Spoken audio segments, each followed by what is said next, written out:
Hi everyone, and welcome back to data analysis. We're in week 5 now, and today's topics are going to be measures of variability, which I'll talk about in a moment here, as well as a brief introduction to statistical software, and essentially how it works and what some of the things you can do with it are.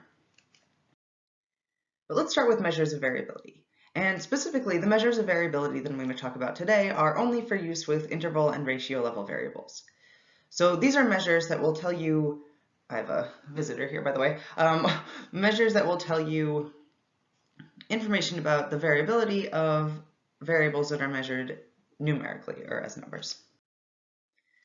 So a brief introduction to measures of variability. What measures of variability do are allow you to answer questions by Cat, such as how spread out are the observations in your data? In other words, are they all pretty close to each other, or is there a big spread, say, if you were to graph them, or think about where they would fall on a number line? Or, put a different way, how similar to each other or how different from each other are the observations in your data? And an example I think that's useful for illustrating measures of variability are cat sizes versus dog sizes. So think about all the cats you've ever seen, think about all the dogs you've ever seen. Notice that when you think about cats, they tend to be pretty similar in size. You have some cats that are smaller, some cats that are bigger, but you don't generally see cats, adult cats, that are much smaller than like 8 or 10 pounds, and you don't really ever see cats that are much bigger than like 20 pounds. So in cat sizes, you have this range of about 10 to 20 pounds that you might see a cat in. With dogs, though, you have a huge range in sizes.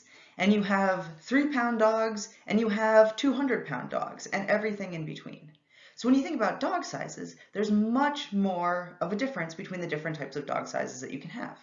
So you would say that, well, cat sizes are pretty low in variability, because they're all pretty similar to each other, and if you were to graph them, they'd all be pretty clumped together. Dog sizes are high in variability, because if you were to think about them, they can be pretty different from each other, and if you were to graph the sizes of, all the dogs you came across, you probably have a pretty wide range there as well.